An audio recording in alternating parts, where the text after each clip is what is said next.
안녕하세요. 잘 지내셨죠? 오늘 또 시작하도록 하겠습니다. 오늘은 2장 소스 오브 이노베이션에 대해서 강의를 하도록 하겠습니다. 혁신의 원천이 되는 거는 굉장히 많이 있겠죠. 특히 이제 기술 혁신이다라고 하면은 그 원천이 되는 것이 기본적으로 개인일 수 있겠고, 혹은 뭐 기업일 수 있겠고, 뭐 정부일 수 있겠고, 굉장히 다양한 요소로부터 기술 혁신을 할 수 있을 텐데, 그런 여러 가지 원천들에 대해서 얘기를 해보도록 하겠습니다. 우선 케이스에 대해서 여러분들하고 한번 얘기해 보고 싶은데요.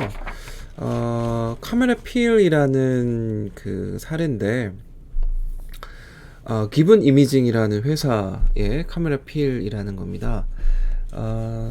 뭐 어떤 거냐면 이제 소장, 결국은 이제 안에 있는 신체 내부에 있는 것들을 촬영하기 위해서, 특히 이제 소장 같은 경우에는 굉장히 꼬불꼬불하게 생겼기 때문에 환자들의 이 소장을 촬영하는데 굉장히 어려움을 느낀다라는 거죠. 그래서 이 발명자들이 카메라 필이라는 걸 만들어서 이거를 꿀떡 삼키면은 그 안쪽으로 쭉 들어가서 소장을 찍을 수 있도록 만들어주는 이런 캡슐, 요거를 카메라 필이라고 얘기를 하는데, 이게 개발되는 과정에 대해서 우리가 혁신의 원천 같은 것들을 한번 얘기해 볼 수 있겠다라는 거죠.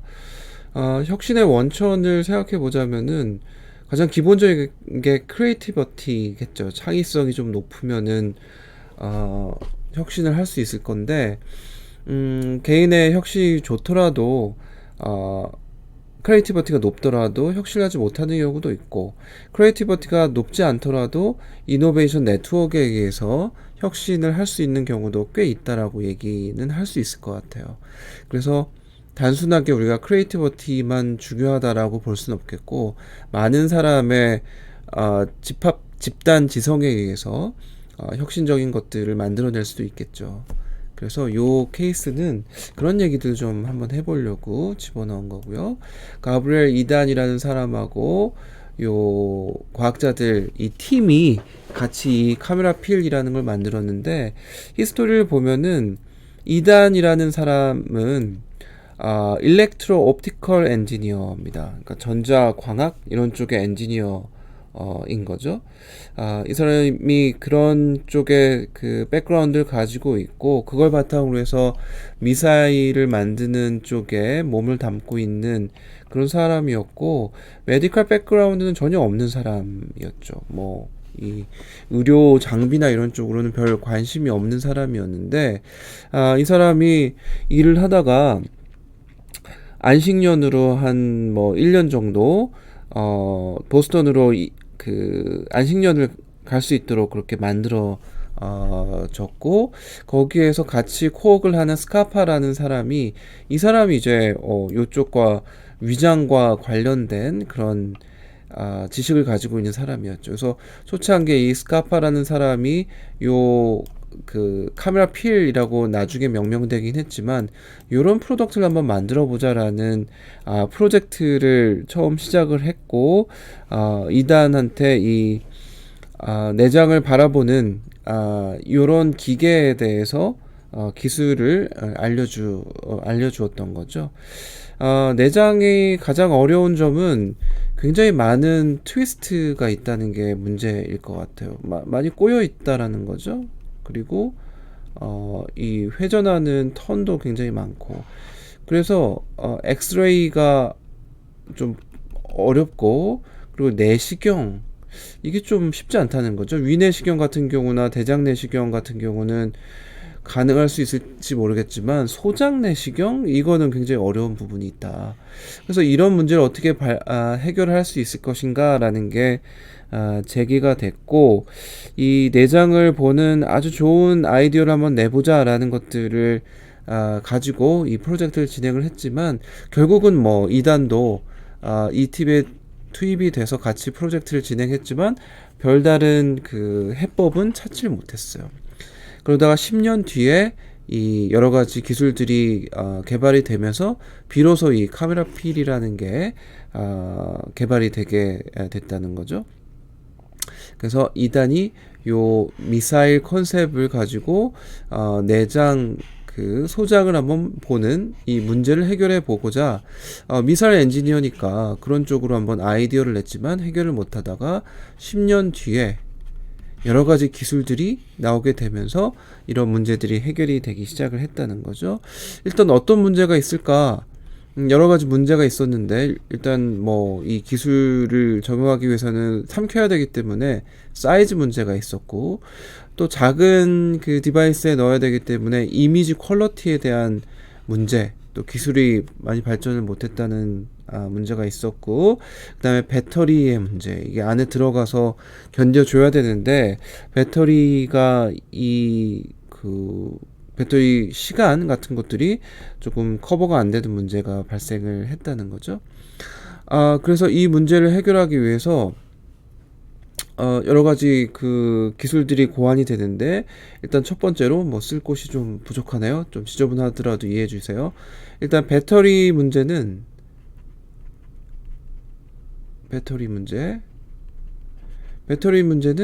CCD라고 하는 Charge Coupled Device라는 거에 의해서 1차적으로 해결하고자 했고, 그게 조금 더 개발이 조금 더 되면서 CMOS라는 거에 의해서 우리 배터리 문제를 해결할 수 있었다라는 그러니까 기술 개발이 됨으로써 처음에 냈던 아이디어들의 문제점들이 하나하나씩 해결이 되고 또 새로운 신기술 또는 신제품이 개발이 되게 되는 거죠.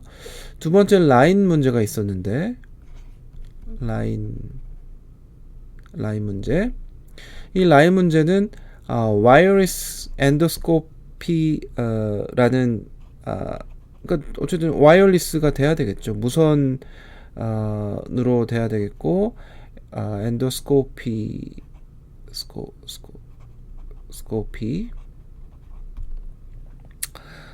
로서 이 무선 내시경 같은 것들을 만들기 위해서 어떻게 해야 될까라고 했을 때 콜라보레이션을 할 수밖에 없었다는 거야. 그래서 콜라보레이팅을 하게 되는데 누구와 콜라보레이팅을 하게 되는가? 이 비디오를 좀 조그맣게 만드는 기술을 가지고 있었던 런던의 사이언티스트들하고 같이 힘을 모아서 이 기술을 확보를 하게 됐다는 거죠. 이 섬나라가 약간 좀 그런 게 있잖아요. 그 뭐 작은 비밀스러운 그 소형 카메라를 잘 만드는 그런 기술력이 이상하게도 일본, 뭐 영국 이런 데 조금 많이 있는 모양이에요. 그래서 영국에 있는 요런 미니어처 비디오를 만들 수 있는 그런 디바이스를 만들 수 있는 사이언티스트들하고 같이 코옥을 해서 요 라인 문제를 해결을 하게 됐다는 거고요. 그 다음에 세 번째 인서팅 문제가 있었죠. 인서팅 프로블럼.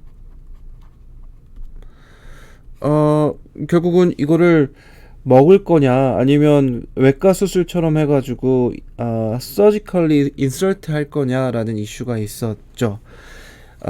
그래서 어쨌든 뭐 소장을 찍어야 되는데 이거를 수술을 해가지고 안쪽으로 집어넣는 방법, 뚫어가지고 마취해서 뚫어서 보는 방법이 있을 거고 또 삼켜서 하는 방법이 있을 텐데, 물론 뭐 외과적인 수술보다는 삼켜서 하는 게 좋겠지만 이거를 이제 개인적인 기술력이 없기 때문에 조금 어려움을 느끼다가 이것도 역시 코웍을 할 텐데 콜라보레이팅을 닥터 스완이라는 사람하고 닥터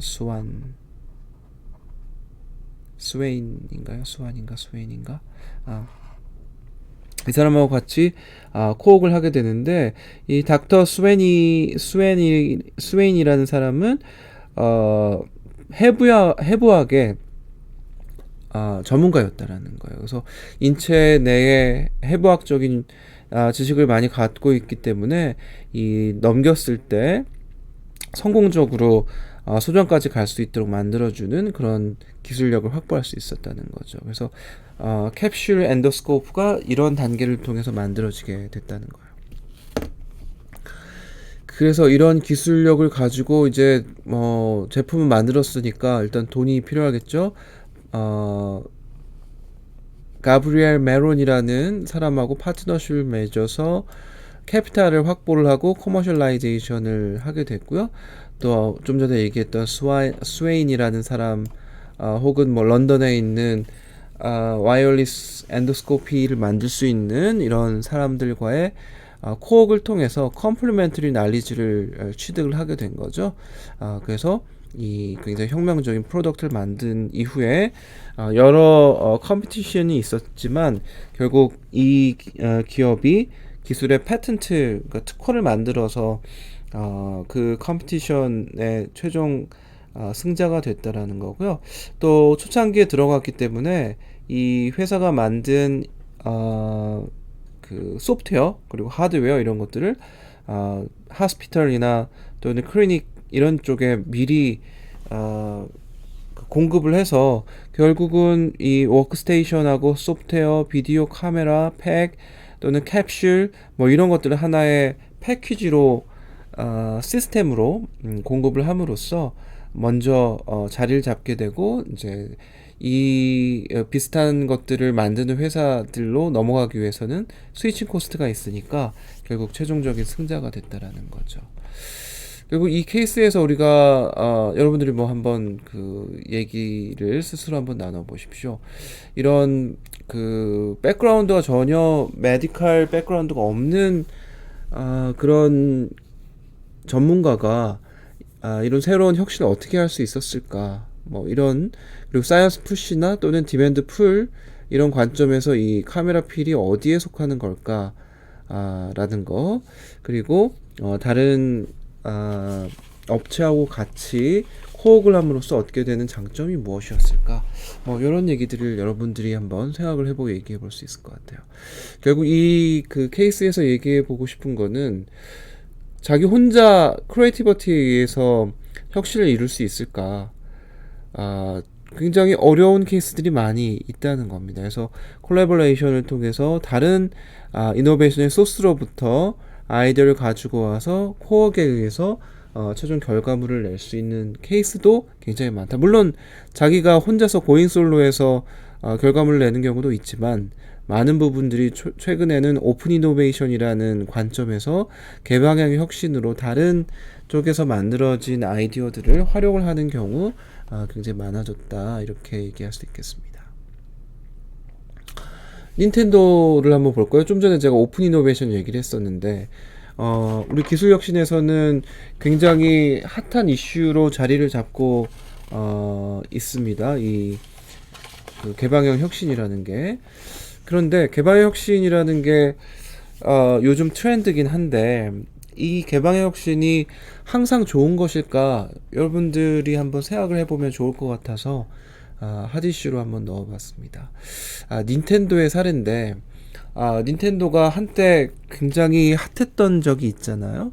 2009년도에 보면은 1인당 매출이 도요타의 5배가 넘었다고 하니까 그리고 시가총액도 뭐 굉장히 높아졌고, 그런데 이게 뭐 닌텐도가 DS나 위 이런 걸 가지고 시장에서 엄청난 하이라이트를 받았는데 2년이 지나기도 전에 매출액이 엄청나게 많이 깎였다는 거죠. 왜일까? 여러 가지가 있지만, 이유가 있지만 제일 중요한 이유는 폐쇄적인 혁신 전략이 있지 않을까. 닌텐도가 폐쇄적 혁신 전략을 가지고 게임 개발자의 너희는 이것만 알아라.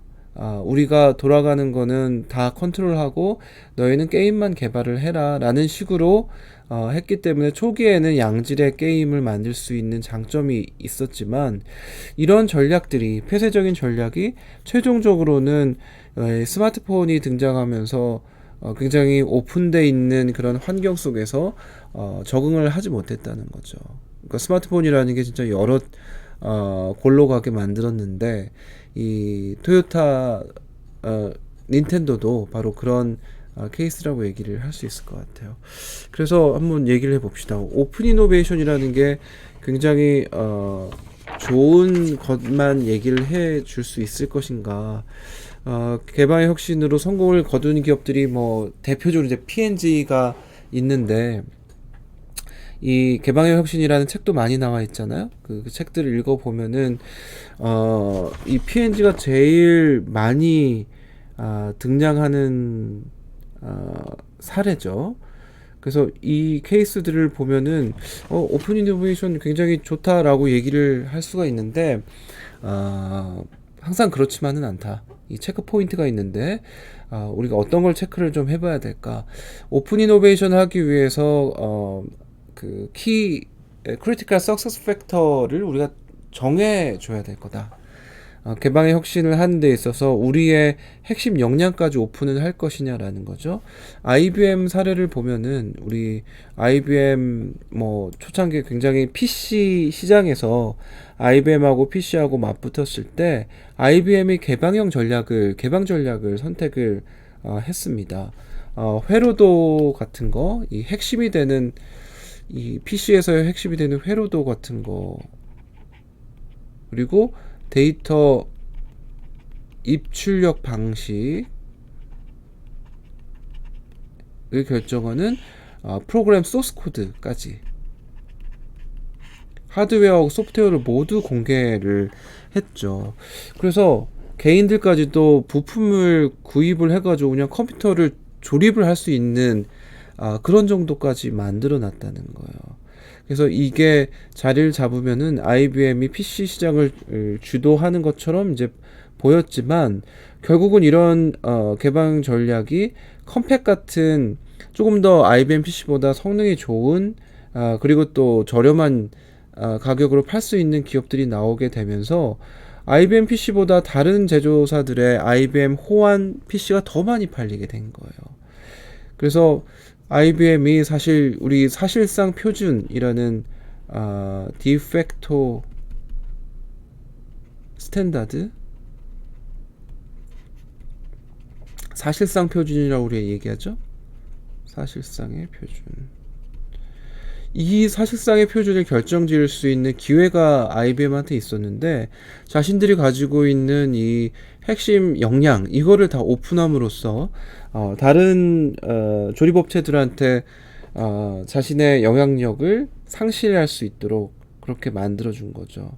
그래서 결국 IBM이 헤게모니를 지는 게 아니고, 결국 헤게모니를 지는 거는 마이크로소프트나 또는 인텔, 윈도우즈를 잡고 있는 운영체제 마이크로소프트하고 또 중앙 처리 장치를 가지고 있는 인텔, 얘네들이 결국 사실상의 PC 규격을 결정짓는 플레이어로 자리를 잡게 된 거죠. 그래서 애플은 어떻습니까? 애플은 아이폰, 아이패드 이거 제조는 팍스콘에 아웃소싱을 하지만 제품 개발 자체는 비밀을 가지고 있잖아요. 그리고 앱 같은 것들도 유통을 앱스토어에서만 가능하도록 그렇게 제한을 하고 있다는 거죠. 그래서 자신들이 가지고 있는 핵심이 무엇인가를 정확하게 알고 있고, 어떤 건 오픈하고 어떤 건 오픈하지 말아야 될 것인가라는 거를 명확하게 알고 있다는 거죠. 그래서 오픈 이노베이션 할 때는 핵심 그 성공 요인이 무엇인가, 우리가 이길 수 있는 핵심 역량이 무엇인가를 보고, 가능하면 핵심 역량은 내부에서 폐쇄적으로 가져가되, 그렇지 않은 것들은 오픈을 시켜주는 것이 조금 더 좋지 않겠냐라는 거고요. 두 번째는 투 트랙 스트래티지라고 얘기를 하는데, 제가 앞 챕터에서 얘기한 것하고 조금 비슷한 건데, 양손잡이 혁신 전략이라는 거예요. 양손잡이 혁신 전략. 왼손이 하는 것과 오른손이 하는 거 두 가지를 가져가라는 거죠. 결국 여기에서 얘기하는 양손잡이는 내부에서 오른손잡이가 하는 우리의 내부 혁신 활동, 그리고 개방형 혁신을 통한 왼손 쪽의 개방형 혁신, 이 두 가지를 같이 가져갈 필요가 있다는 거죠.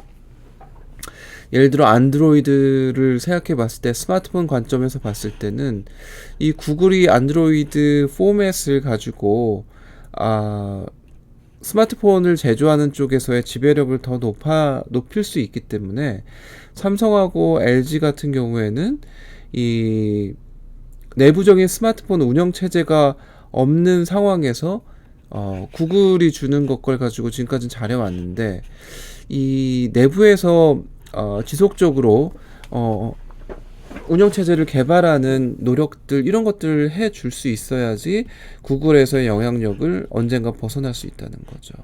물론 뭐 안드로이드 체제를 계속 쓸 수 있으면 제일 좋겠지만 하루아침에 등을 돌릴 수 있는 게 이 비즈니스의 현실이기 때문에 삼성이나 LG 같은 경우에 이 안드로이드 운영체제를 대체할 수 있는 무엇인가를 할 필요가 있을 텐데 LG전자 같은 경우에는 뭐 여력이 없죠. 운영체제 만들 여력이 없는 것 같고 삼성 같은 경우에는 독자적인 운영체제 바다 같은 것들 출시해서 대비할 수 있도록 만들어준다는 거죠. 그래서 오픈 이노베이션을 했을 때 어느 정도 외부에서 갖고 오는 거는 좋으나 내부의 혁신 활동들 이런 것들을 같이 함으로써 왼손과 오른손이 같이 할 수 있도록 혁신 전략을 쓰는 게 중요하다는 거고요. 또 마지막으로 오픈 마인드를 갖는 것, not invented here 그리고 not sold here라는 이게 오픈 이노베이션의 마인드인데 꼭 우리 내부에서 개발할 필요는 없잖아 라는 거고 꼭 우리가 개발한 거를 내부에서 팔 필요는 없잖아 라는 게 두 가지 오픈 이노베이션의 마인드라고 얘기를 할 수 있을 것 같아요. 그래서 대부분의 조직에 있는 사람들은 개방을 잘 받아들이지를 못합니다. 기존에 닫힌 혁신 전략이 잘 먹힐 거라고 그렇게 계속 생각을 하면서 개방하자 이렇게 얘기를 하면은 이게 그런 캐치프레이즈가 통하지 않을 가능성이 너무나 쉽다라는 거죠.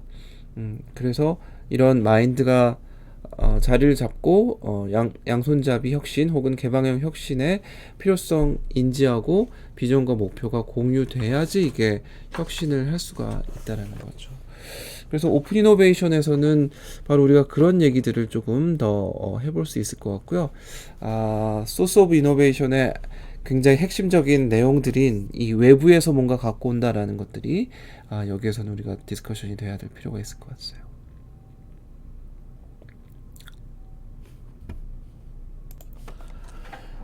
자, 두 가지를 좀 간단하게 한번 비교해 보면요.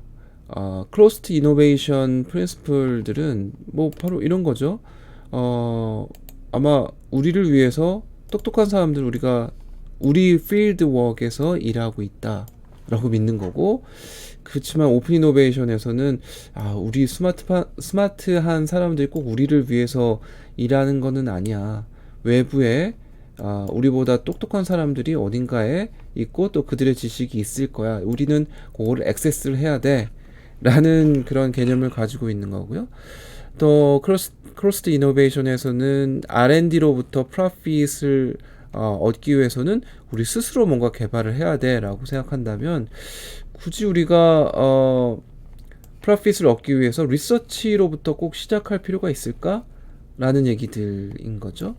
그리고 인더스트리에서 가장 베스트 아이디어를 우리가 만들 수 있으면은 아마 이길 수 있을 거야 라고 생각한다라고 했을 때는 오픈 이노베이션은 아이디어가 좋아도 우리가 실패할 수 있다라는 거를 상정해야 된다는 거예요. 그래서 아이디어만으로 끝나는 게 아니고 더 좋은 비즈니스 모델을 만들어야지 시장에서 살아남을 수 있다라는 거고요. 우리가 우리의 IP를 컨트롤할 수 있다라고 생각하는 우리 아이디어로부터 컴페티터가 이득을 못 보게 우리 내부에서 그냥 IP를 컨트롤해야 된다라고 생각한다면 이 오픈 이노베이션에서는 인터널, 익스터널 아이디어를 잘 이용해야지 성공할 수 있다라는 개념이라는 거죠. 그리고 뭐 밑에는 한번 읽어보세요. 지식이 창출되고 암호화되고 또 우리 내부에서 그거를 활용할 수 있다라는 개념이라고 한다면 지식은 인터랙션을 통해서 만들어진다라고 보는 게 오픈 이노베이션이고 특히 디스럽티브 이노베이션 제가 강조를 많이 하고 있는데 결국 이 디스럽티브 이노베이션을 하기 위해서는 유저들이 이노베이트 하는 경우가 굉장히 많더라. 그리고 프로듀서는 따라가는 경우가 많기 때문에 결국 유저들의 이노베이션, 유저 이노베이션이라고 하는 것들이 외부에서 뭔가 이노베이션이 같이 들어오는 경우가 많다라는 거죠. 결국은 뭐 관점의 차이는 있겠지만 내부에서 계속 똑같은 거를 개발하던 그 프로듀서 같은 경우에는 디슬럽티브한 혁신을 하기가 굉장히 어려울 때가 많습니다. 그래서 이거를 전혀 다른 지식 그라운드가 있는 사람들로부터 아이디어를 가지고 오면은 조금 더 파괴적인 혁신을 할 수 있는 여지가 있을 수 있다는 거죠. 그래서 그런 것들이 우리의 두 가지 그 상반되는 개념이라는 거고요. 여기 크로스드 이노베이션에서는 내부에서만 혁신의 원천이 있다라고 보는 거고, 오픈 이노베이션은 외부에서 그 원천을 가지고 온다는 거죠. 나중에 우리 오픈 이노베이션 얘기를 좀 더 해보겠지만, 제일 티피컬한 예가 그런 거예요. 우리 P&G 같은 사례들을 보면은 P&G의 그 프링글스 같은 경우에 우리 감자칩 있잖아요. 그거를 얘들이 혁신을 하려고 감자칩에다가 글자를 써서, 우리 어렸을 때 그런 거 있잖아요. 과자 먹을 때 그 위에다가 무슨 수수께끼나 이런 거 적혀져 있으면은 재미있게 먹고 그랬었는데, 프링글스도 그런 걸 만들려고 했대요. P&G에서 감자칩 위에 뭔가 격언 같은 것들을 써놓고 만들려고 계획을 잡아놨는데, 그걸 여러 번 내부에서 개발을 하려고 노력을 했는데 실패했다는 거죠. 그래서 이거를 접어야 되나 하고 있었는데, 어떤 자문 교수가 내가 그 프랑스의 되게 작은 마을에 가서 뭐 빵을 먹었는데 거기에 그런 게 있던데? 라고 얘기를 하니까 이 연구진들이, 이 개발하는 개발진들이 P&G에서 거기까지 가서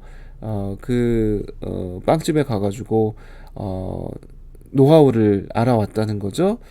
이걸 어떻게 글자를 쓰고 어떻게 말리고 어떤 잉크를 쓰고 이런 것들을 알아온 다음에 그거를 만들었다고 하더라고요. 그게 프링글스 라벨이라는 그런 제품이라고 합니다. 이처럼 내부에서 안 되는 건 외부에서 갖고 와야 되는 거죠. 제가 여러 기업들하고 인터뷰를 했는데 오픈 이노베이션에 관련돼서 특히 앞서가는 기업들, 특히 이제 소비재 쪽으로 개발을 많이 하는 회사들은, 예를 들어 뭐 CJ 같은 경우에는 햇밤 같은 거 만들 때 내부에서 굳이 뭐 연구개발해서 특허까지 가지고 있을 필요가 있을까? 그 기술 가지고 있는 기업들한테 기술을 갖고 와서 우리는 좋은 제품을 잘 만들어서 시장에 빨리 출시하는 게 우리의 목표지, 내부에서 그걸 개발하려고 몇 년 동안 수년을 또는 천억의 연구개발비를 투자하는 것보다는 빠르게 기술을 획득하고 그걸 가지고 제품을 출시하는 게 자신들은 더 이익이다라는 CJ 연구소에 있는 사람들의 얘기를 제가 뭐 실제 회사에 있는 사람들도 그런 생각들 가지고 있구나라는 것들을 알게 된 계기가 있었습니다. 그래서 오픈 이노베이션이 기업들은 굉장히 중요한 요소로 생각을 하고 있다는 거죠.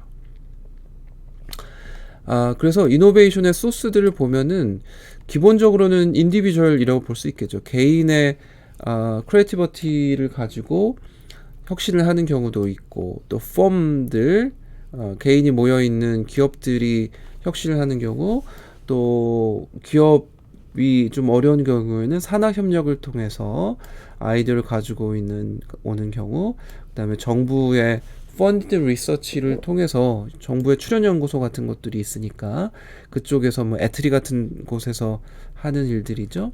그 다음에 프라이빗 넌 프로핏, 민간 비영리 연구소, 파스테리 같은 그런 연구소에서 이런 뭐 세균이나 또는 뭐 백신 이런 것들 기술 개발해서 여러 기업들한테 또는 뭐 대학에 전달을 하는 경우들 여러 가지가 있을 수 있을 것 같습니다. 그래서 여기서 크게 5가지 소스 오브 이노베이션을 얘기를 하고 있고요. 각각에 대해서 한번 얘기를 풀어보도록 하겠습니다. 우선은 제일 중요한 게 크리에이티비티라고 얘기할 수 있는데, 우리가 크리에이티비티라는 거하고 그 노블하다라는 거하고 이노버티브하다라는 걸 조금 구분 지을 필요가 있을 것 같아요. 그 중간중간에 이 슬라이드가 멈추는 경우가 많이 있어서 제가 좀 끊고 가는 경우들이 좀 있습니다. 여러분들 이해를 좀 해주셨으면 좋겠고요. 자, 몇 가지 개념들을 조금 비교해 보면 너블하다라는 거는 그냥 신선하다, 새롭다라는 거고요. 그거에서 크리에이티브하다라는 거는 조금 다른 얘기가 될 거고요. 그 다음에 크리에이티브하다라는 거하고 이노버티브하다라는 것도 조금 다른 얘기죠. 노블하다라는 거하고 크리에이티비티를 얘기를 할 때 추가돼야 되는 거는 밸류가 추가돼야 될 것 같아요. 그냥 새롭다라는 것으로부터 창의적이다라고 발전을 하려면 무엇인가 가치를 거기에 부과할 수 있어야지 우리는 크리에이티브하다라고 얘기할 수 있겠죠. 또 창의적이다라는 거하고 이노버티브하다라는 거의 간극은 임플리멘테이션일 것 같아요. 임플리멘테이션 혹은 profitable 하다는 거, 이익을 내거나 또는 제품으로 만들 수 있어야지 이노버티브하지, 창의적이다라는 것에서 끝나서 제품까지 개발이 안 되고 또 그것으로부터 수익도 못 얻는다라고 하면 그거는 그냥 뭐 크리에이티비티가 높은 것일 뿐이지 이노베이션이라고 하기가 좀 어렵다는 거죠. 그래서 크리에이티비티라는 거는 이 새로운 아이디어를 뽑아내는 것이고, 그 과정에서 새로운 이노베이션 그리고 또는 프로블럼에 대해서 솔빙하는 이런 것들을 위한 새로운 아이디어를 만들어내는 것이다라는 거고요. 특히 기존의 지식을 새로운 방법으로 인티그레이션 함으로써 크리에이티브한 솔루션들이 조금 많이 나올 가능성이 있다는 거죠. 그리고 새로운 아이디어를 제기를 하고 또 이미 있는 아이디어들 또는 엘리먼트들 이런 것들을 새로 묶어가지고 새로운 방식의 솔루션을 찾아내는 것들을 우리 크리에이티브하다라고 얘기할 수 있습니다. 그러니까 뭐 하늘에서 갑자기 떨어진 아이디어라는 거는 어찌 보면은 뭐 천재들이 할 수 있는 부분이겠고, 일반적인 사람들이 할 수 있는 부분은 이미 있는 거를 어떻게 새롭게 만들어 볼 수 있을 것인가라는 게 크리에이티비티의 출발점이라고 얘기할 수 있겠고요. 대부분의 우리 CEO들은 당연히 뭐 그렇겠죠. comparative advantage가 이 유니크한 프로덕트와 서비스로부터 나온다라고 얘기를 하고 있고, 그 근간에는 크리에이티비티가 되게 중요하다라고 보는 거죠. 그리고 조직의 90% 정도가 이노베이션이 우리 스트래티직 프라이어티에 존재한다라고 얘기를 하고 있기 때문에 이 크리에이티비티를 조금 더 높이기 위한 노력들 기업들에서는 많이 하고 있다고 얘기할 수 있겠습니다. 이런 거 어떠세요? 우리 자판 같은 것들을 갖고 다니기가 굉장히 어려우니까 이거를 1차적으로 생각했을 때는 이 휘어지는 자판 같은 것들이 어떤 게 있을까, 초창기 PDA 입력하는 게 되게 불편하니까 키보드를 갖고 다닐 수는 없을 거고, 조금 더 포터블한 관점에서 키보드를 만들기 위해서 이런 휘는 말아지는 그런 키보드를 만들려고 하는 크리에이티비티가 있었고, 또 조금 더 발전을 하면은 이렇게 빔으로 싸가지고 입력을 받을 수 있는, 그러니까 우리 갖고 다니기가 조금 쉽겠죠.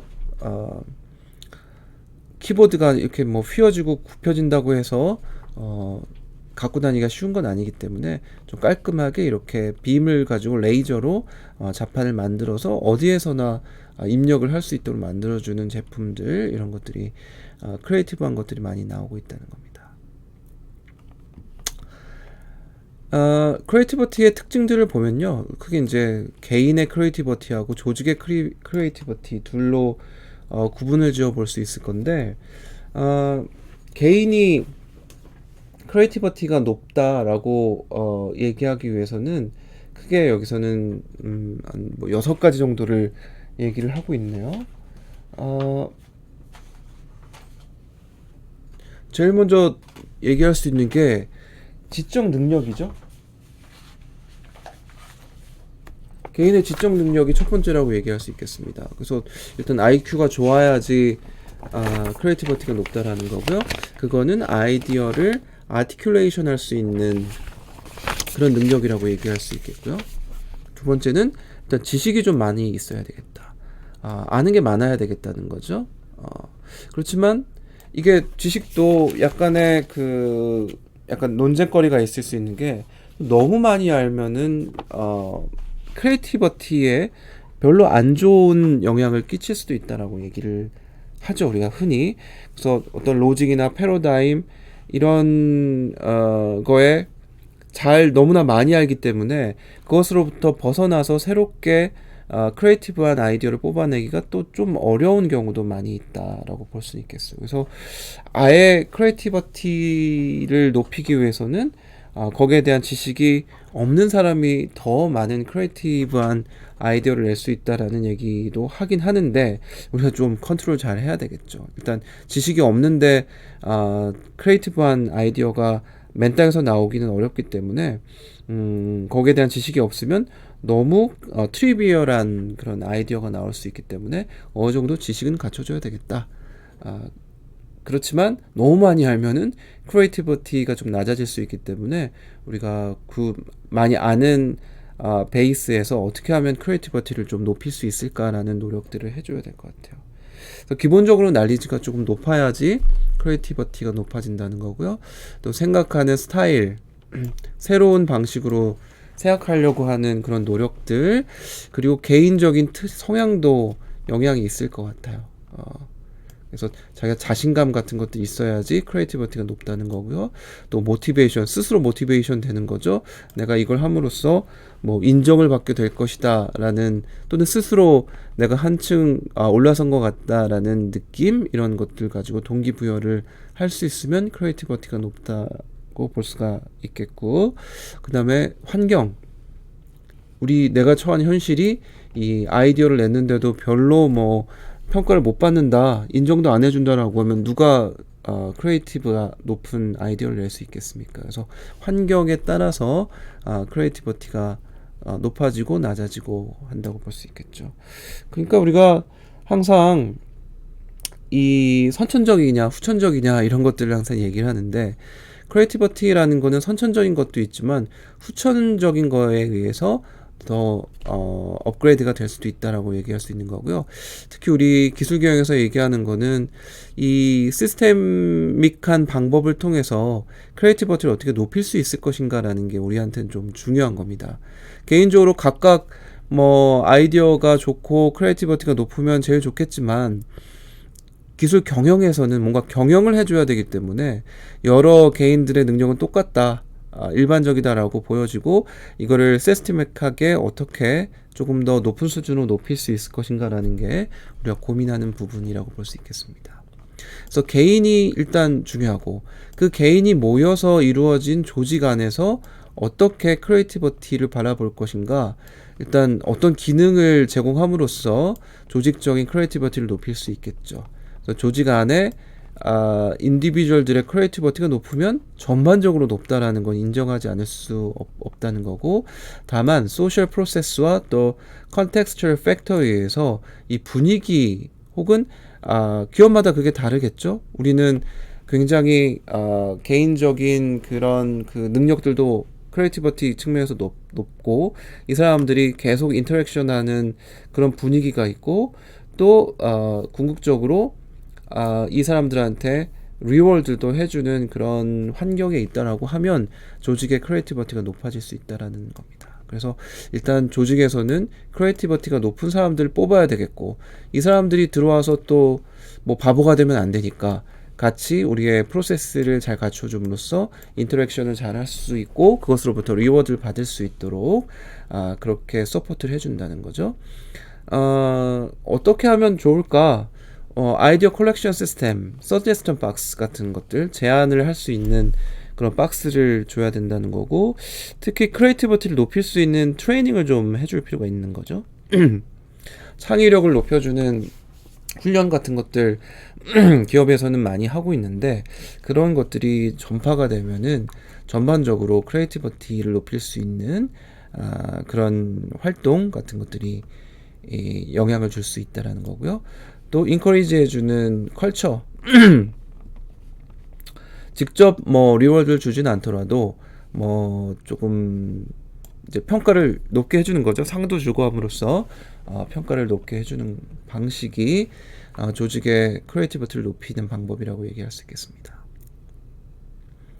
예를 들면 구글 같은 경우에는 이 이노베이션을 서포트를 잘 해주고 있는데 뭐 카카오나 네이버 우리나라에 있는 그런 앞서가는 기업들도 대부분 이렇게 한다고 하더라고요. 뭐 쉴 때 보면 올라가서 뭐 낮잠 잘 수 있는 그런 호텔 같은 분위기 이런 것들 만들어주는 이런 회사들 네이버나 카카오는 그렇게 많이 카카오는 많이 하고 있는 것 같은데 구글은 이렇게 한답니다. 포멀하고 인포멀한 메커니즘을 크리에이티비티를 높이기 위해서 노력을 많이 하고 있는데 일단 각 엔지니어들이 자신이 쓸 수 있는 시간의 20% 정도는 자신이 하고 싶어 하는 프로젝트에 투입을 할 수 있도록 시간을 배려해 준다는 거죠. 그래서 일주일에 5일을 일한다라고 하면 하루 정도는 네가 그냥 네 자신의 프로젝트를 해라 라고 시간을 주는 거고요. 그 다음에 뭔가 크리에이티비티가 스며 들어가 있는 아이디어를 내거나 또는 제품과 서비스를 만들게 되면 레코그니션 어워드를 주고 또 조금 더 나아가면은 구글 파운더스 어워드를 준다든지 애드센스 아이디어 컨테스트를 열어서 선택이 된 사람한테는 금전적인 보상을 준다든지 또 이노베이션 리뷰 같은 거를 할 때 이 사람의 그 결과물을 발표를 하게 해준다든지 이런 방식으로 여러 가지 그 뭐 상이나 또는 보상책 이런 것들을 가지고 서포트를 해주고 있다는 거예요. 그래서 그렇게 되면 이제 크리에이티비티가 높은 아이디어들이 나올 수 있다는 거죠. 그래서 기업마다 이런 어떻게 하면 이런 서포트를 해줄 수 있을까라는 것들이 노력이 많이 되고 있는 것 같습니다. 그래서 우리가 중요한 거는 크리에이티비티를 어떻게 이노베이션으로 바꿀 수 있을까 이런 게 중요하다고 말씀을 드렸는데 아까 우리 이노베이션하고 크리에이티비티가 다른 점을 설명을 드렸어요. 크리에이티브한 아이디어를 뉴 디바이스, 프로덕트, 프로세스, 서비스 이런 쪽으로 임플리멘테이션을 해주고 그것으로부터 프로핏까지 창출할 수 있으면은 그것을 우리는 이노베이션이라고 얘기한다는 거죠. 따라서 크리에이티비티를 리소스와 엑스퍼타이즈로 컴바이닝을 함으로써 뭔가를 만들어내는 프로피터블한 디바이스나 프로세스를 만들어내는 거를 이노베이션이라고 얘기한다는 거고요. 크리에이티비티라는 거는 어떤 행동 양식이라고 본다라고 하면 이노베이션이라는 거는 아이디어를 실행하게 되는 거를 이노베이션이라고 얘기한다. 이렇게 정의할 수 있겠습니다. 그래서 인벤션 하는 인벤터들이 항상 이노베이션 하는가? 안 그렇다는 거죠. 우리 가끔 TV 보면은 뭐 세상에 이런 일이 이런 거 보면 가끔 저는 그 프로를 보면은 이 개발자들 이 인벤터들 사례를 조명해주는 프로그램들을 가끔 본 적이 있는데 그런 데서 보면 되게 발명품은 많아요. 발명가들이. 그런데 쓸모없는 발명을 많이 하는 경우가 되게 많다는 거예요. 그래서 몇몇의 사람들이 한 10년 동안 인벤터들이 어떤 사람들인가 한번 조사를 해보니까 이 사람들은 기본적인 베이직 툴들에 대해서 마스터한 사람들이다. 그런데 특별히 어떤 필드에 스페셜라이즈드 되어 있지는 않은 사람들. 그러니까 일종의 우리가 제너럴라이제이션 된 사람들인가 또는 스페셜라이즈 되 있는 사람들인가를 봤을 때 다분히 제너럴리스트인 경우가 많더라. 산업고학한 사람들이 제너럴리스트들이 많다고 하는데 스페셜리스트라기보다는 여러 가지를 뭐 골고루 아는 제너럴리스트들이 인벤션을 잘한다라는 거고요. 특히 큐리어스하고 문제보다 솔루션보다는 문제에 조금 더 많은 관심을 가지고 있는 사람들 그리고 필드에 장착이 되어 있는 장착이라기보다는 정착이 되어 있는 어썸션에 의문을 제기하는 사람들. 그래서 여러 가지 가정들에 대해서 그게 왜 그런 가정이 있었을까? 이런 쪽에 의문을 많이 제기하는 사람들이 인벤터들이 많다라는 거죠.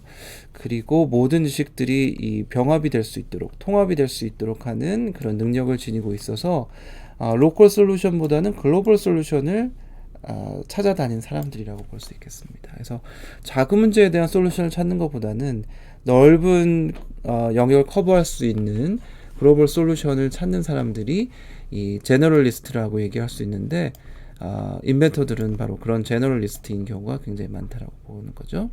그렇지만 새로운 디바이스나 프로세스를 만드는 데는 조금 어려움이 있어서 커머셜라이제이션까지 연결시켜 줄 수 있는 데는 조금 허약하다라고 얘기할 수 있겠습니다. 그래서 개인이 이 혁신을 하는 경우는 기본적으로 인벤터들이 인벤션을 통해서 혁신으로 연결할 수 있는 가능성이 있다는 거고요. 두 번째는 유저 이노베이션, 아까 이제 강조를 드렸던 유저 이노베이션에 의해서 혁신이 일어나는 경우도 종종 있는데요. 사용자 혁신이라는 거죠. 사용자 혁신.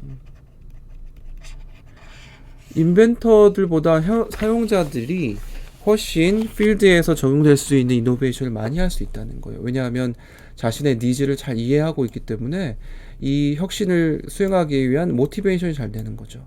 이거를 조금만 이렇게 바꾸면은 좋겠는걸? 이런 아이디어들이 많기 때문에 유저의 이노베이션을 통해서 성공 확률을 높일 수 있다는 장점이 있다는 거죠. 예를 들면 스노우보딩 인더스트리가 처음에 어떻게 만들어졌는가라는 걸 보면 되게 신기하다라는 거예요. 처음에 이 스노우보드를 만든 사람이 스키 업체 또는 뭐 스노우보드 업체가 아니었고 개인이 그거를 만들었다는 거죠.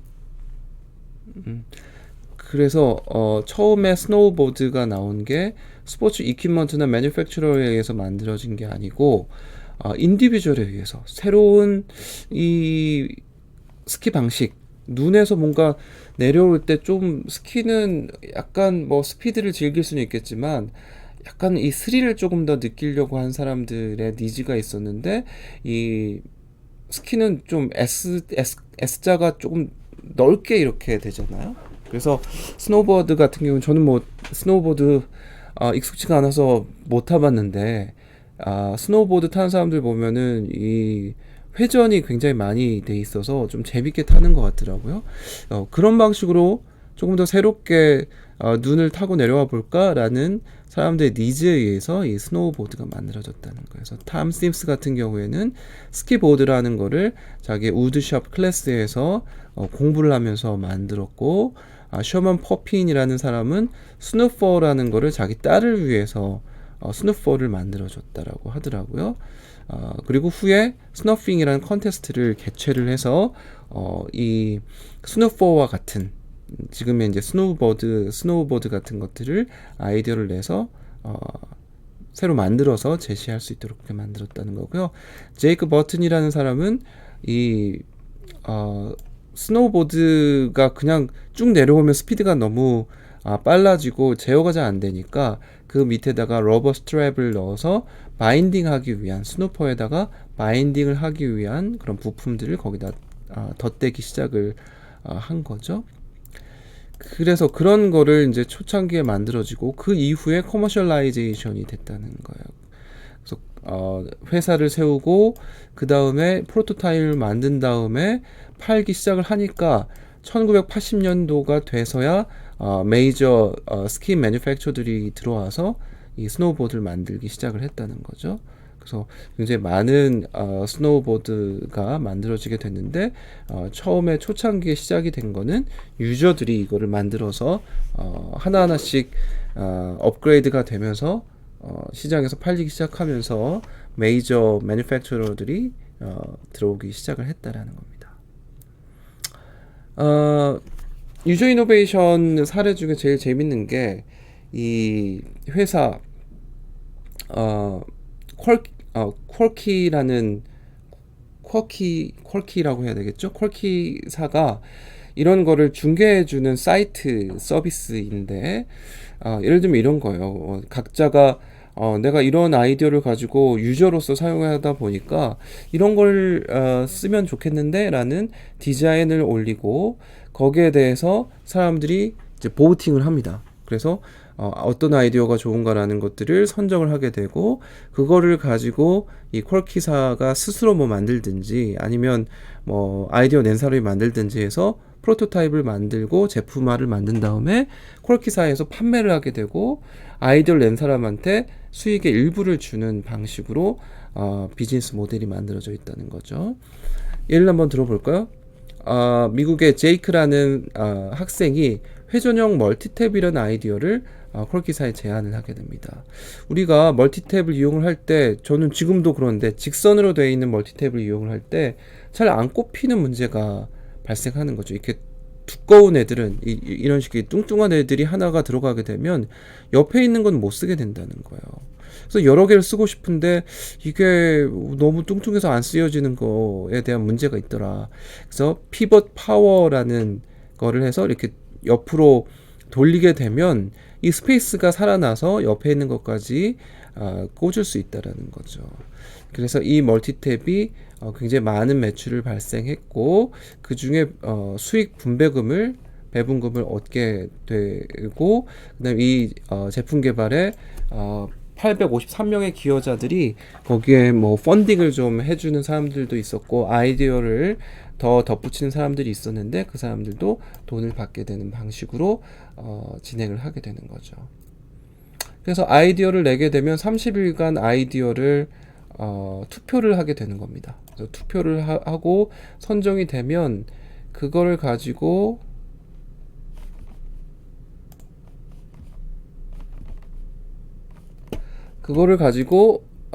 요렇게 제품을 만들죠. 사람들이 이제 평가하고 뭐 아이디어를 또 같이 내고 펀딩을 하고 해서 돈이 들어오면 또는 뭐 내부의 돈으로 이렇게 제품을 만들게 되고 여기에서 사람들이 사게 되면 그걸 가지고 이제 배분을 하는 거예요. 그래서 여기 보니까 저도 들어가 보니까 이렇게 그 신용카드 지갑 또는 스마트폰 지갑 이런 것들이 많이 올라와 있더라고요. 그거 이외에도 굉장히 많습니다.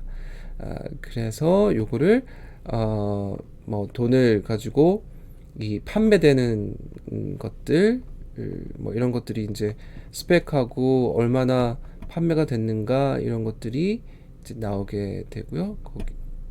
거기에 뭐 리서치, 디자인, 그리고 네이밍, 태그라인 이렇게 해서 이제 올리게 되고 그걸 판매를 하게 되면은 여기 이제 올라가서 리뷰 같은 것들이 되고요. 그렇게 진행을 하게 됩니다. 그래서 대부분 뭐 삼성전자나 이런 LG전자 이런 데서 하고 있는 방법 소비자 관점, 기술 관점보다는 이제 소비자 관점으로 해서 소비자가 뭘 원할까 분석한 다음에 그러면 이번 타겟층에 대해서 이런 컨셉으로 개발해 보자라고 하면 그걸 바탕으로 설계하고 제작하고 실험 분석하고 생산하고 판매한 다음에 소비자한테 출시를 하는 방식으로 일반적으로 진행을 하는데 사용자 혁신 관점에서 보면 사용자가 컨셉 개발, 설계, 제작, 실험 분석 이런 과정을 통해서 물론 이제 펀딩을 하겠죠. 과정을 통해서 제품을 이제 생산하자라고 하면 사용자 혁신의 결과를 전달하게 되면 회사 입장에서 퀄키사가 생산을 하고 판매를 함으로써 나온 매출액의 일부를 사용자에게 주는 방식으로 진행을 한다는 거죠. 그러니까 퀄키사 내부에서는 아이디어를 낸 사람이 없는 거예요. 그지? 그렇죠?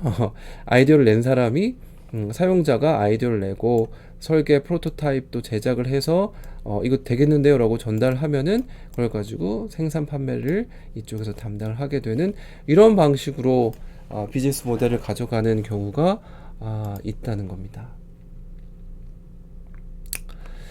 그래서 우리 기술경영에서 하고자 하는 거는 이거를 어떻게 하면 시스테믹하게 진행을 할 수 있을까라는 거죠. 고객 입장에서 진행하는 것과 또 기술 입장에서 진행하는 두 가지 형태가 있겠고요. 데이터와 분석하는 방법 이걸 이제 선택을 하는 거죠. 고객 입장에서 보면은 고객의 평가한 결과물들 나중에 우리가 계속 얘기를 하겠지만 뭐 AHP 같은 것들도 커스터머의 평가 결과가 있을 거고, 혹은 무슨 카노 모델 같은 것들도 고객이 평가한 결과물 드릴 겁니다. 그래서 그런 데이터와 VOC 데이터, 마켓 리서치 데이터, POS라고 하는 포인트 오브 세일즈 데이터죠. 그런 데이터를 가지고 QFD나 데이터 마이닝, 컨조인트 어널리시스 이런 방법을 통해서 고객의 아이디어로부터 혁신적인 제품을 찾아가는 방식이 첫 번째 커스터머 오리엔티드 방식이고요. 테크놀로지 기반에서 보면 기술에 관련된 정보기 때문에 특허 정보, 리서치에 대한 레포트, 그리고 기술자들의 이 임플리시트한 날리지, 이런 데이터와 인포메이션을 가지고 페이턴트 맵이나 트리즈, 그리고 테크놀로지 로드맵 이런 것들을 그려서 혁신을 찾아가는 방법을 활용을 하게 될 겁니다. 그래서 기술 경영에서는 이런 여러 가지 체계적인 방법을 어떻게 활용할 것인가라는 게 연구의 주제가 각각 될 수가 있는 거겠죠. 하나하나 볼까요? QFD 같은 경우 아마 여러분들 품질 기능 전개라는 거 많이 다뤄보셨을 것 같습니다. 퀄리티 펑션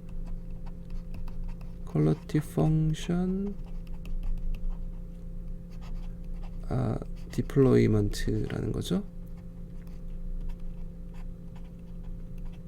품질 기능 전개라는 게 기술 경영에서 많이 활용이 되는 건데, VOC가 들어오게 되면 고객이 뭘 원한다라는 리퀘어먼트가 쭉 도출이 되겠죠.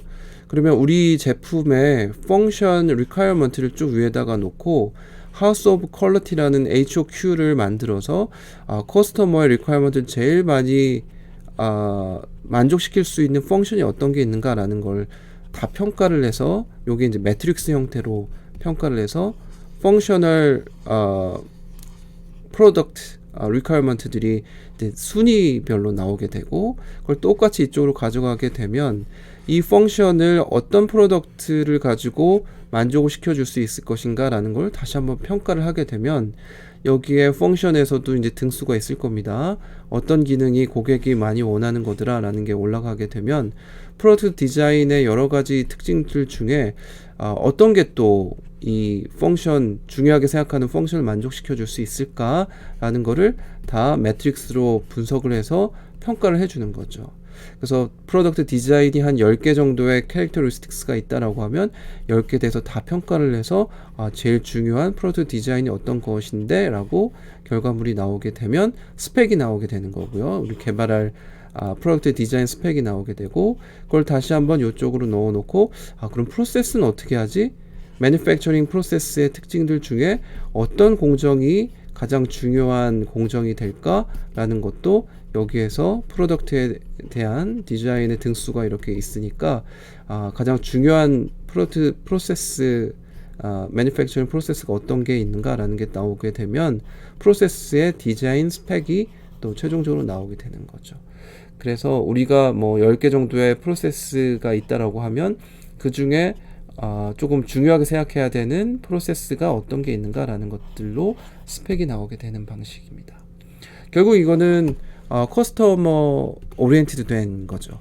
커스터머가 얘기한 VOC를 반영해서 어떤 이노버티브한 프로덕트를 어떻게 만들 건가라는 것들이 뽑혀져 나오는 방식이기 때문에 QFD는 커스터머 방식이라고 볼 수 있겠습니다.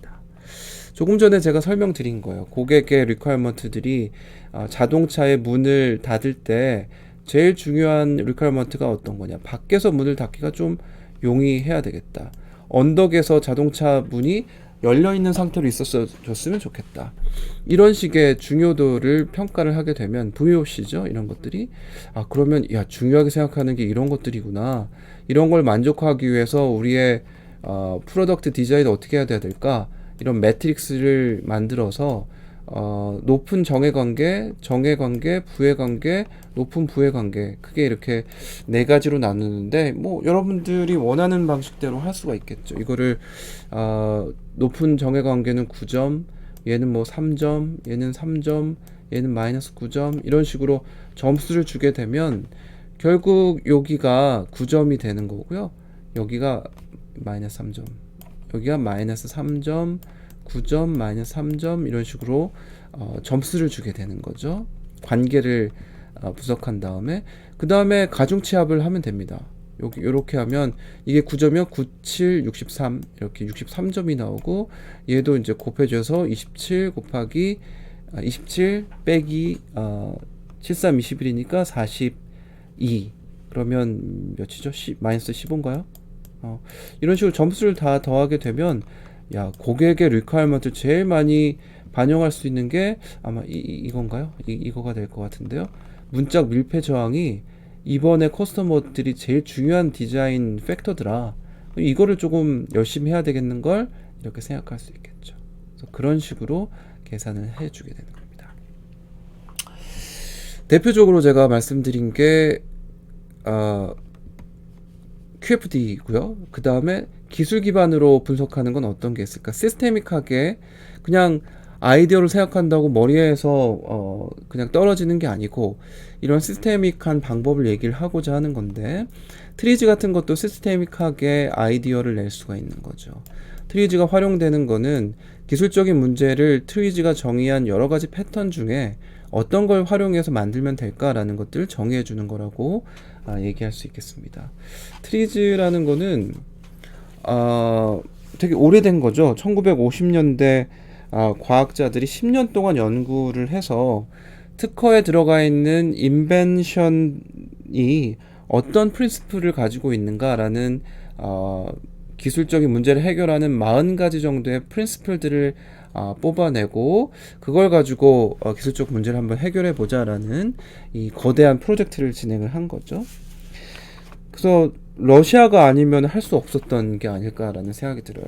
러시아에서 이제 뭐 이게 러시아 스타일이 그런 거니까 그냥 뭐 집에 그 쭉 생활하면서 밀폐된 장소에서 할 게 이제 뭐 이런 거밖에 없으니까, 이런 것들을 알츠슐러가 150만 건 정도를 쭉 보면서 40만 건 정도의 인벤티브 페이턴트를 뽑아내고, 이걸 가지고 분석해 봤더니만 얘들은 여러 가지 그 인벤티브 프로블럼 같은 것들이 있더라라는 것도 정의를 할 수 있었고, 또 솔루션의 수준이 어떤 거는 높고 어떤 건 낮다라는 거, 또 기술이 그 진화하는 패턴들이 어떤 것들이 있다라는 거, 또 인벤션을 하는 데 있어서의 어떤 레귤러리티, 어떤 규칙 같은 것들이 존재하더라라는 거를 이제 발견을 하게 된 거죠. 그래서 프리즘 얘기가 여기 쓰여져 있는데, 트리즈가 바라보고자 하는 문제의 관점 같은 걸로 나의 문제를 투영시켜서 여러 가지 문제점, 표준화된 문제점 중에 네 문제는 어떤 거에 속한다. 그러면 이 트리즈에서 얘기하고 있는 문제와 솔루션의 연계, 이런 것들을 봤을 때 네 문제를 해결하려고 했을 때는 이런 솔루션을 이용하면 돼 라고 표시를 해주고, 이용한 사람은 그럼 유사하게 한번 내가 이렇게 볼까? 아니면 여러 가지 솔루션들을 조금 수정해서 한번 나의 솔루션을 만들어 볼까? 라는 것들이 바로 트리즈를 적용하는 단계라고 얘기할 수 있겠습니다. 이거는 스킵하도록 하겠습니다. 그래서 트리즈가 기업 입장에서 봤을 때는 굉장히 많이 활용이 될 수 있는 거라고 볼 수 있겠습니다. 삼성 종기원 같은 경우에는 트리즈 레벨 5 받은 분들도 꽤 되세요. 마스터들인 거죠.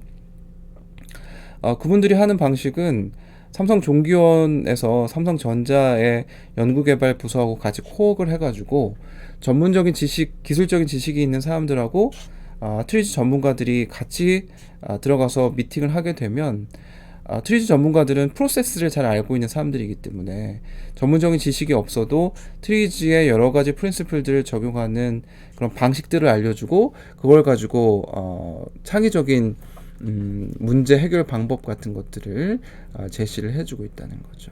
그래서 그런 쪽으로 기업에서 많이 활용을 하고 있고요.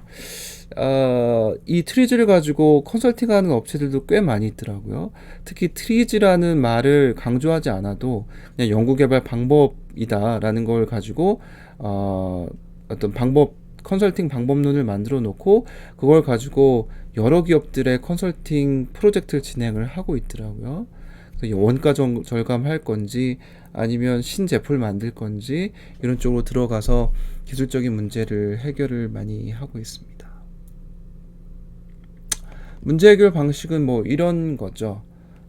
내가 특히 이제 트리지에서 하고자 하는 거는 컨트리딕션을 해결하기 위한 기술적인 문제 해결 방법을 찾는 거라고 보면 되겠습니다.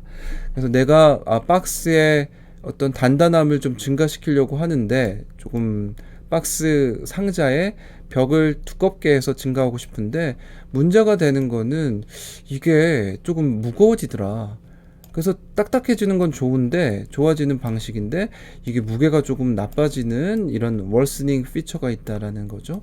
그래서 트리즈가 하고자 하는 거는 이 두 개의 문제를 컨트리딕션으로 만들어 놓고 이 컨트리딕션이 해결될 수 있는 프린시플들이 어떤 게 있을까?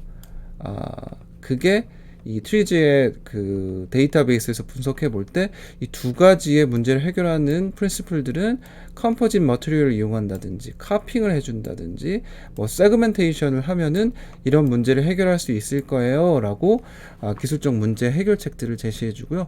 그것의 이그젬플들을 이렇게 몇 가지를 얘기를 해 주는 거죠. 그래서 이거를 트리즈를 이용한 사람들은 바로 이런 방식으로 좋아지고 나빠지고 하는 것들의 컨트리딕션이 뭐가 있는가라는 걸 뽑아내고 그거를 과거의 특허들이 어떻게 해결했는가라는 것들의 원리들을 좀 찾아본 다음에 이그젬플들을 쭉 서치를 해보면 내 문제를 해결할 수 있는 것들이 좀 있겠는데? 라는 걸로 뽑아낼 수 있다는 거예요. 그래서 이런 40가지의 발명 원리가 활용이 될 수 있다는 거고요. 특히 이제 뭐 분할이니 또는 뭐 통합, 포개기, 우리 종이컵 이거 너무 많잖아요. 이거를 스페이스를 좀 줄이기 위해서 포개기 방식을 이용을 하는 그런 거죠. 그리고 사전 반대 조치, 사전 예방 조치나 반대 조치 뭐 이런 거 얘기를 할 수 있겠고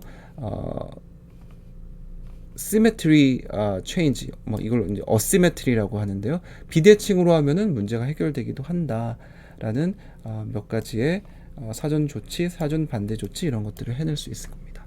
그래서 40가지 이렇게 제기를 하고 있고요. 제가 트리즈 그 컨설팅하는 회사 업체들한테 물어보니까 이런 40가지 발명 원리는 이제 기본이고 자신들이 트리즈에서 제공하는 여러 가지 룰 같은 것들을 활용해서 컨설팅 한다고 하더라고요. 특히 자기들도 서치를 좀 많이 하고 있다고 합니다. 그래서 요즘은 구글이라는 것들을 많이 활용을 해야 되기 때문에 구글을 이용해서 기존의 뭐 제품이나 또는 특허들이 어떤 요소들을 활용하고 있는가라는 거를 서치할 수 있어야 되고 그 서치하는 서치 쿼리 같은 것들을 뽑아내는 거를 이 트리지에서 제공을 하고 있다고 하더라고요. 그래서 그런 식으로 많이 이용을 하고 있습니다. 그래서 40가지 발명 원리는 기본적인 발명 원리이고 어떤 문제를 해결하기 위한 기본적인 개념으로 얘네들 활용할 수 있다는 거고요. 이런 것들이 쌓이고 하면은 이제 구글에서 여러 기존 해결책을 찾아내는 방식을 서치를 해서 기존적인 그 방법들을 활용해서 나의 문제를 해결하는 영역으로 이용을 하고 있습니다. 40가지를 한번 여러분들 그 국내에 트리즈 학회들이 많이 있어요. 그래서 거기에 들어서 가서 보면 이 각각에 대한 설명들 많이 하고 있고요. 예를 들면 이런 거죠. 두부의 문제는 뭡니까? 한 모를 사면은 항상 다 먹지 못한다는 문제가 있잖아요. 그래서 얘네들 좀 쪼개서 나눠서 판매하면 어떨까라는 것들이 나오게 되고 그거는 우리 트리즈에서 세그멘테이션, 분할이라는 아이디어를 활용할 수 있다는 거고요. 그 다음에 쓰레기통의 문제는 이게 열려 있어 가지고 쓰레기 냄새가 좀 나는 문제점들이 있다는 거죠. 어떻게 해결할까? 몇 가지 이제 방법이 있는데 이렇게 발로 밟아가지고 열려주는 방식도 있을 거고 이처럼 비대칭형 어시메트리로 만들어가지고 한쪽이 항상 밑으로 내려가게 되면은 이게 평평해가지고 평행으로 만들어서 열려 있는 경우가 많기 때문에 한쪽이 무거우면은 비대칭형으로 해서 항상 내려가 있을 수 있다는 거죠. 그래서 그런 아이디어를 가져올 수 있다는 거고요. 그 다음에 이거는 닭꼬치를 먹을 때 이렇게 세그멘테이션일 수도 있고 멀징일 수도 있을 것 같아요. 그래서 이렇게 나눠서 멀징을 해주는 방식으로 하면은 하나를 먹기가 어려울 때 이렇게 조각으로 나눠서 먹을 수 있게 해준다는 거고요. 이거는 초밥왕 예시인데요. 초밥왕 보면은 손에 있는 열기 때문에 버터로 초밥을 만들지 못하는 경우에 대한 사례가 나오는데, 그거를 어떻게 해결했나요? 자기의 손을 이 차가운 얼음물에 집어넣음으로써 사전 예방 조치를 했다는 거예요. 그래서 온도를 낮춰줘서 이거를 만들어 낼 수 있도록 했다는 거죠. 이게 트리즈에서의 사전 예방 조치 프린시플이 적용됐다고 볼 수 있겠고요. 그 다음에 이 친환경적인 걸 위해서 물로 틀어놔서 손 닦은 다음에 그거를 모아놓고 이 변기에서 쓸 수 있도록 만들어주는 이런 방식은 멀징이라고 얘기할 수 있겠습니다. 그래서 변기하고 또 이쪽에 그 세면대에 두 개를 같이 병합을 함으로써 이 물을 조금 더 줄일 수 있는, 물 사용을 줄일 수 있는 이런 요소로 활용할 수 있는 거는 멀징이라고 얘기할 수 있겠죠. 그래서 우리 주변에서 굉장히 많은 이 트리즈의 프린시플들이 활용이 될 수 있다는 거고요. 실제 기업에서는 이런 여러 가지 프린시플들을 이용해서 새로운 기술 개발이나 제품 개발에 활용을 하고 있다, 이렇게 정의를 할 수 있을 것 같아요. 네, 오늘은 여기까지 진행을 해보도록 하겠습니다. 이 장 뒤쪽에 있는 거는 우리 다음 주에 같이 진행을 하는 걸로 해서, 뒤쪽에 우리 할 게 많습니다.